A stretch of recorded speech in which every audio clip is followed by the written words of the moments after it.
మనం ఎదుటివానికి సహకరించే వారిలాగా జీవించాలి. దేవుడు మనల్ని ఆశీర్వదిస్తాడు. ఆయన ఉన్నతమైన స్థితి నుండి ఆయన ఆశీర్వదిస్తాడు మనల్ని. దేవునికి స్తోత్రం కలుగును గాక. హల్లెలూయా. నీవు నాకు ఆశ్రయముగా నుంటివి, శత్రువుల ఎదుట బలమైన కోటగా నుంటివి అని చెప్పి అంటూ ఉన్నాడు. శత్రువుల ఎదుటంట బలమైన కోటగా ఉన్నాడంట. దేవునికి స్తోత్రం కలుగును గాక. మనకైతే ఈ లోకములో శత్రువులు ఎవరో తెలుసా? మన కుటుంబాలే శత్రువులు.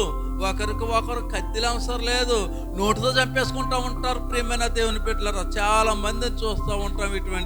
ఇవన్నీ కూడా మనం చేయించాలంటే దేవుడే. ఇక్కడ అంటున్నాడు, నీవు నాకు ఆశ్రయముగా నుంటివి, శత్రువుల ఎదుట. మన మీద ముఖ్యమైన శత్రువు ఒకటి ఉంది. ఎవరో తెలుసా? సాతానే. ప్రియమైన దేవుని బిడ్డలారా, మనము అల్లరి పాలవటానికి కానీ, మన మీద ప్రేరేపించి మన మీద సమస్యలు క్రియేట్ చేయడానికి కానీ సాతాను ఎంతగానో పగడబందీగా వ్యూహాలు పన్నుతూ ఉంటుంది. ఆ వ్యూహాలను తిప్పికొట్టాలంటే దేవుడు మనలో ఉండాలి. ప్రియమైన దేవుని బిడ్డలారా, దేవుడు ఎప్పుడైతే మనలో ఉన్నాడో సాతాను యొక్క వ్యూహాలన్నీ కూడా త్రిప్పి కొడుతూ ఉంటాం. ప్రార్థన చేస్తే దేవుడే సహకరిస్తాడు. ప్రియమైన దేవుని బిడ్డలారా, అన్నాడు, యుగ యుగములు నేను నీ గుడారములో నివసించేదను. హల్లెలూయా. అమ్మ, యుగ యుగములు జీవిస్తాడు మనిషి. దేవునికి స్తోత్రం కలుగును గాక. జీవిస్తాడు. ప్రియమైన దేవుని బిడ్డలారా, మనం దేవుని సన్నిధిలో మనము మరణించిన యుగ యుగములు ఆయన సన్నిధిలో మనం జీవిస్తూ ఉంటాం. ఎందుకో తెలుసా? రక్షించబడ్డాం, మారు మనసు పొందుకున్నాం, మా దేవునికి విధేయత కలిగి ఉన్నాం, ఇతరులకు విధేయత కలిగి ఉన్నాం, మన కుటుంబాల్లో విధేయత కలిగి ఉన్నాం. విధేయత కలిగి ఉండాలి. ప్రియమైన దేవుని బిడ్డలారా, యుగ యుగములో నేను నీ గుడారములో నివసించేదను, నీ రెక్కల చోటును దాగుకొందును. హల్లెలూయా. మనం ఎవరి రెక్కల చోటును దాగుకోనాలి తెలుసా? ఇప్పుడు మనం ఆయన రెక్కల చోటనే ఉన్నాం. ప్రియమైన దేవుని బిడ్డలారా, నమ్మిన వారు అందరూ దేవుని స్తోత్రం చెల్లించనమ్మా. హల్లెలూయా, హల్లెలూయా, హల్లెలూయా. దేవా, నా మొక్కుబడులను అంగీకరించి ఉన్నావు. నీ నామమందు భయభక్తులు గల వారు స్వాస్యము నీవు నాకు అనుగ్రహించి ఉన్నావు. రాజునకు దీర్ఘాయువు కలుగు చేయదుగాక, అతని సంవత్సరములో తరతరముల నుండునుగాక. ఈయన రాజు కాబట్టి ఆయన అంటూ ఉన్నాడు, నాకు దీర్ఘాయువు కలుగు చేయదుగాక అంటూ ఉన్నాడు. ఎవరికి దీర్ఘాయువు ఇవ్వాలన్నా, ఎవరిని దేవుడు ఆశీర్వదించాలన్నా, అది ఆశీర్వాదం పొందుకోవాలంటే ప్రార్థనల మీద మనం ఏం చేయాలంటే మనము కూడి కట్టుకోవాలి. ప్రియమైన దేవుని బిడ్డలారా, ప్రార్థనల మీద ఆసీనుడై ఉన్నాడు ఆయన. స్తుతుల మీద దేవుడు ఆసీనుడై ఉన్నాడు. ప్రియమైన దేవుని బిడ్డలారా, ఇక్కడ అంటూ ఉన్నాడు 7వ వచనం చూస్తే, దేవుని సన్నిధిని అతడు నిరంతరము నివసించును గాక, అతని కాపాడుటకై కృపా సత్యములు నియమించును. అతని కాపాడుటకై అంటూ ఉన్నాడు, దేవుని సన్నిధిని అతడు నిరంతరము నివసించును గాక, అతనిని కాపాడుటకై కృపా సత్యములు. కృప అంటే తిరిగి ఇవ్వలేనంటిది. మనం చూడండి, సత్యం అనగా దేవుని యొక్క కాపుదల. ప్రియమైన దేవుని బిడ్డలారా, కృపా సత్యములో ఒకరికి ఒకరు విధేయులై ఉంటారు, మనకు తోడుగా ఉంటారు. ప్రియమైన దేవుని బిడ్డలారా, హల్లెలూయా. దేవుని కృపను బట్టి మనం ఈ రోజుని చక్కటి బట్టలు, చక్కటి వాతావరణంలో జీవిస్తూ ఉన్నామంటే కేవలం దేవుని కృప. ప్రియమైన దేవుని బిడ్డలారా, దేవునికి స్తోత్రము కలుగును గాక. హల్లెలూయా, హల్లెలూయా. దినము నా మొక్కుబడులను నేను చెల్లించున్నట్లు నీ నామము నిత్యము కీర్తించేదను. దినము నా మొక్కుబడులను నేను చెల్లించున్నట్లు నీ నామమును నిత్యము కీర్తించదనని ఇక్కడ దేవుని యొక్క వాక్కు సెలవిస్తుంది. దేవునికి స్తోత్రం కలుగును గాక. దేవుని నామాన్ని నిత్యము స్థుతించాలి. ప్రియమైన దేవుని బిడ్డలారా, ఒకరోజు ప్రార్థన చేసామంటే, ఒకరోజు దేవుని మందిరానికి వెళ్తే సరిపోతలే అనుకో, దేవుని ఆశీర్వాదం పొందుకో. ప్రియమైన దేవుని బిడ్డలారా, ఒక్క రాత్రి మనం ప్రార్థన చేయకపోతే మన పడకకు, మన కుటుంబానికి ఏముండదు అమ్మా. ఒక్క రాత్రి మనం ప్రార్థన చేయకపోతే మన పడకకు, మన ఇంటికి ఏముండదు? భద్రత ఉండదు, కంచి ఉండదు. ప్రియమైన దేవుని బిడ్డలారా, మనం ప్రార్థన ద్వారాగా కంచి వేసుకోవాలి. ప్రార్థన చేస్తే దేవుడు మనకు కంచి వేస్తాడు. ప్రియమైన దేవుని బిడ్డలారా, దేవునికి స్తోత్రం కలుగును గాక. యెషయా 29:14 చదువుకుందాం. హల్లెలూయా. 14 చూసినట్లయితే, కాగా నేను మరలా ఈ జనుల ఎడల ఒక ఆశ్చర్య కార్యము జరిగింతును, బహు ఆశ్చర్యముగా జరిగింతును. వారి జ్ఞానుల జ్ఞానము వ్యర్థమగును, వారి బుద్ధిమంతుల బుద్ధి మరుగైపోవును. నేను ఒకసారి ఆలోచిస్తూ ఉంటే, అమ్మ సొలొమోనుకి అపారమైన జ్ఞానం ఇచ్చాడు దేవుడు. ఎంత జ్ఞానం అంటే, దేవుడిని అడిగాడు, సొలొమోను రాజు ప్రార్థన చేస్తున్నాడు, సొలొమోనా నీకేం కావాలి, ఏమి కావాలో కోరుకో. ఆస్తి కావాలా, నీకు ఏమి కావాలి, నువ్వు రాజుగా నేను అభిషేకించాను, నీకేమి కావాలో చెప్పంటే ఆయన అడుగుతూ ఉన్నాడు. నేను చిన్న వయసు కాబట్టి నాకు జ్ఞానాన్ని ప్రభు అని అడిగినప్పుడు సొలొమోనుకి అపారమైన జ్ఞానాన్ని దేవుడు ఇచ్చాడు. ప్రియమైన దేవుని బిడ్డలారా, మరి అపారమైన జ్ఞానాన్ని దేవుడు ఆ సొలొమోను రాజు గారు నిలబెట్టుకున్నాడంటే నిలబెట్టుకోలేదు. ఒక మనిషికి ఎంతమంది భార్యలు కావాలి? 100 మంది భార్యలు. ఏం చేసుకుంటాడు? ఒక్కరు దాని ముఖం 10 మంది ముఖం చూడాలంటే ఎలా చూడగలుగుతాడు? 700 మంది భార్యలు, 300 మంది ఉపపత్నులు. ఏం చేస్తాడు? అక్కడ అతను ఉన్న జ్ఞానం అంతా ఏమైపోయింది తెలుసా? భ్రష్టత్వంలో మునిగిపోయింది. ప్రియమైన దేవుని బిడ్డలారా, ఎవరో అమ్మోనీయులు అంటే ఎవరు అనుకుంటున్నారు? వాళ్ళు అమ్మోనీయులను మోయాబీలు ఎవరు అనుకుంటున్నారు? ఇక్కడ చూడండి, లోతు కుమార్తె పిల్లలు అన్నమాట. వారు ఎవరు అనుకుంటున్నారు? సాతాను యొక్క సంతానమై ఉన్నారు. వారు వాళ్ళు దేవతానుసారులైన జీవిస్తూ ఉన్నారు. వారు కుమార్తెలు వచ్చారు పెళ్లి చేసుకోమని. పెళ్లి చేసుకున్నాడు. ఈయన వయసు అయిపోతుంది. ఏం చేశాడు తెలుసా? సొలొమోను రాజా నా దేవత గుడి కట్టవా అంటే ఆ దేవత గుడి కట్టేశాడు. ఇంకొక ఆమె వచ్చింది, సొలొమోను భార్య, నా దేవత గుడి కట్టంటే ఎన్ని దేవతల గుడి కడతాడు? ఇలా కట్టేసి ఆ జ్ఞానాన్ని ఏం చేసుకున్నాడు తెలుసా? వ్యర్థమైపోయింది. ప్రియమైన దేవుని బిడ్డలారా, అంటే సాతాను ఎంటర్ అవ్వకుండా చూసుకోవాలి. సాతాను ఎంటర్ అయ్యి అతని యొక్క శరీరాన్ని గోకింది, అతని జ్ఞానం వ్యర్థమైపోయింది. ప్రియమైన దేవుని బిడ్డలారా, అయినా దేవుని రాజ్యం ఆయనకుంది. దేవునికి స్తోత్రం కలను. ఎందుకంటే వారు వాగ్దానపు బిడ్డలు కాబట్టి దేవుడు వారిని క్షమిస్తాడు.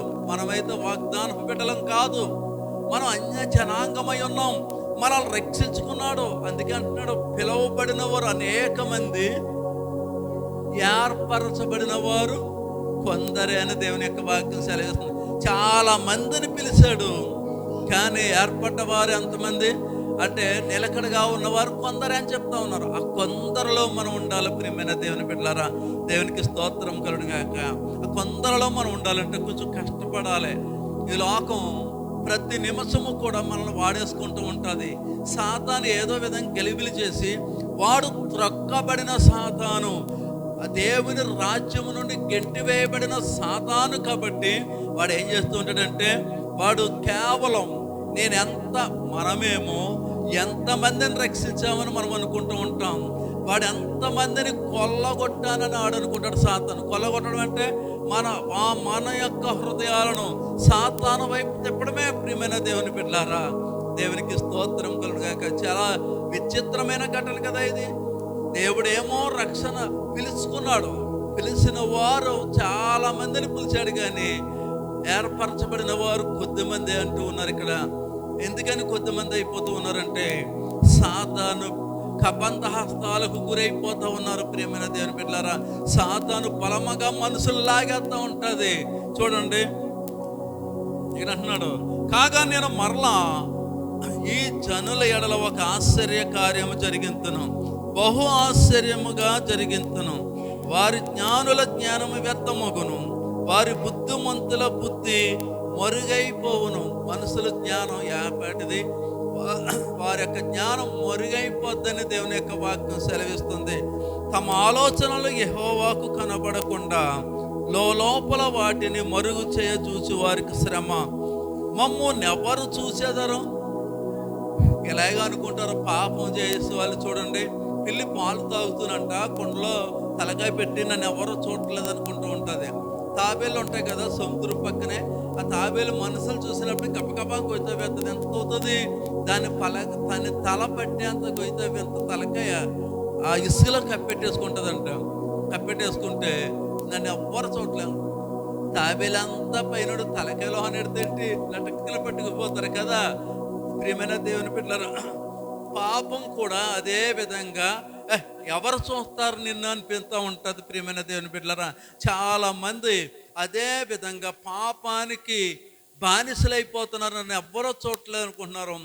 దేవునికి ప్రతిదీ కూడా తేట తెల్లమే. ప్రియమైన దేవుని బిడ్డలారా, ఇక్కడ చూడండి, 1 కొరింథీయులకు రాసిన పత్రిక 1వ అధ్యాయం 19వ వచనం చదువుకుందాం. 1 కొరింథీయులకు రాసిన పత్రిక 1వ అధ్యాయము 19వ వచనం చదువుకుందాం. ఇందు విషయమై జ్ఞానుల జ్ఞానము నాశనము చేతును, వివేకుల వివేకము శూన్యపరుతును అని వ్రాయబడి ఉన్నది. జ్ఞాని ఏమయ్యను, శాస్త్రి ఏమయ్యను,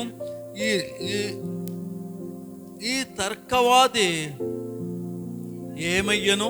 ఈ లోక జ్ఞానమును దేవుడు వెర్రితనముగా చేసి ఉన్నాడు. ఈ లోక జ్ఞానాన్ని అంటే దేవుడు ఏం చేశాడు? వెర్రితనముగా చేశాడంట. దేవుని జ్ఞానానుసారముగా లోకము తన జ్ఞానము చేత దేవుని ఎరుగకుండినందున సువార్త ప్రకటనయను వెర్రితనము చేత నమ్మువారిని రక్షించుట దేవుని దయాపూర్వక సంకల్పమాయను. దేవునికి స్తోత్రము కలుగును గాక. యూదులు సూచక్రియలను చేయమని అడుగుచున్నారు. గ్రీసు దేహస్థులు జ్ఞానము వెతుకుచున్నారు. అయితే మేము సిలువ వేయబడిన క్రీస్తును ప్రకటించుచున్నాము. యూదులు అడుగుతున్నారంట. యూదులంటే యేసు ప్రభువారు ఎవరి కోసమైతే వచ్చారో వారందరూ ఏమడుగుతున్నారంటే సూచక్రియలు అడుగుతూ ఉన్నారు. ఇక్కడ అంటున్నాడు, అయితే మేము సిలువ వేయబడిన క్రీస్తును ప్రకటించుచున్నాము. వారందరూ జ్ఞానం ఉంది కానీ ఎవరిని వెతకట్లేదు, దేవుణ్ణి వెతకట్లేదు. ప్రియమైన దేవుని బిడ్డలారా, ఇక్కడ అంటూ ఉన్నాడు, అయితే మేము సిలువ వేయబడిన క్రీస్తును ప్రకటించుచున్నాము. ఆయన యూదులకు ఆటంకముగాను, ఎవరికి ఆటంకం ఉన్నాడు? ఎవరి కోసమైతే వచ్చాడో వారికి ఆటంకంగా ఉన్నాడు. అసలు దేవుని కుమారుడు కాదు అని చెప్పేసి చాలా దుర్మార్గమైన మాటలతో యేసు ప్రభు వారిని ఎప్పుడూ కూడా వంచిస్తూ ఉండేవారు. ఈ 3.5 సంవత్సరాల్లో ఆయన సువార్త ప్రకటించే 3.5 సంవత్సరాల్లో 33.5 సంవత్సరాలు ఆయన బ్రతికాడు.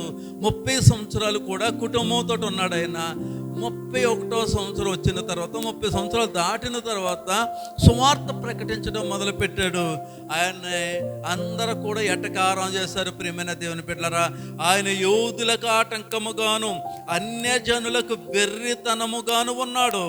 కానీ యూదులకేమి గ్రీసు దేశస్థులకేమి సిలువ వేయబడిన వారికే, పిలువబడిన వారికే క్రీస్తు దేవుని శక్తిను దేవుని జ్ఞానమై ఉన్నాడు, జ్ఞానమునై ఉన్నాడంట. పిలవబడిన వారు ఎవరికమ్మా? ఎవరిని పిలిచాడు దేవుడు? అమ్మా ఎవరిని పిలిచారమ్మా? చేతులు ఎత్తండమ్మా. ఎవరిని పిలిచాడు దేవుడు? మిమ్మల్ని అందరినీ దేవుడు పిలిచాడు. ప్రియమైన దేవుని బిడ్డలారా, దేవునికి స్తోత్రం. నన్ను పిల్లలేదంటారా? మిమ్మల్ని అందరినీ దేవుడు పిలిచాడు. హల్లెలూయా. ఇక్కడంటూ ఉన్నాడు, పిలవబడిన వారికే క్రీస్తు దేవుని శక్తియు దేవుని జ్ఞానం అయి ఉన్నాడంట. పిలవబడిన వారికే క్రీస్తు శక్తియు, అమ్మా క్రీస్తు దేవుని శక్తియు దేవుని జ్ఞానమునై ఉన్నాడంట. పిలవబడిన వారికే మనందరినీ దేవుడు పిలిచాడు. ఆయన శక్తి అయి ఉన్నాము, జ్ఞానం అయి ఉన్నాడు. దేవునికి స్తోత్రం కలుగును గాక. హల్లెలూయా. మనమందరం ఇప్పుడు ఏమిటంటే దేవుని బిడ్డలం, పిలువబడిన వారు మనం మిగిలిపోయేవారు కాదు. ప్రియమైన దేవుని బిడ్డలారా, హల్లెలూయా. ఇంకా మనం చూసినట్లయితే యెషయా గ్రంథం 29వ అధ్యాయము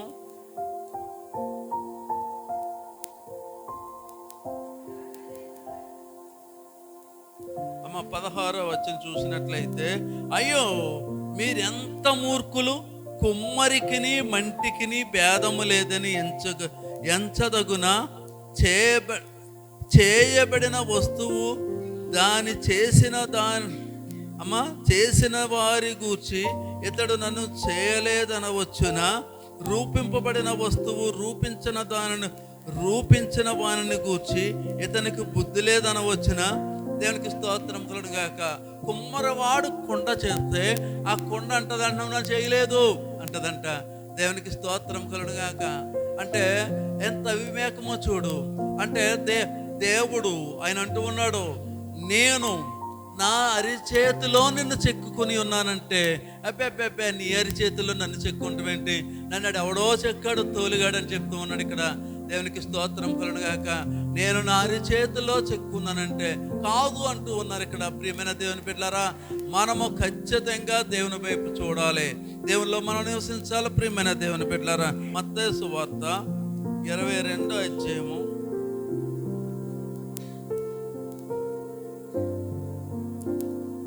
రాజు కూర్చున్న వారిని చూడ లోపలికి వచ్చి అక్కడ పెండ్లి నిన్నటిది 16వ వచనం అమ్మ. మత్తయి సువార్త 22వ అధ్యాయం 16వ వచనం చదువుకుందాం. బోధకుడా, నీవు సత్యవంతుడివై ఉండి దేవుని మార్గమును సత్యముగా బోధించుచున్నావనియు, నీవు ఎవని లక్ష్య పెట్టవనియు మోమాటము లేనివాడవనియు ఎరుగుదుము. అంటే యేసు ప్రభు వారిని మాటలతో ఇరికించాలని ఎంత దుర్మార్గము చూడండి. ఆయనేమో సాక్షాత్తు దేవుని కుమారుడై ఉన్నాడు, ఆయనేమో దేవుడై ఉన్నాడు. ఆయన ఏ మాట అయితే ఆయనకి చెవిన వినిపింపజేస్తాడో అదే మాట యేసు ప్రభు వారు మాట్లాడుతుండేవాడు.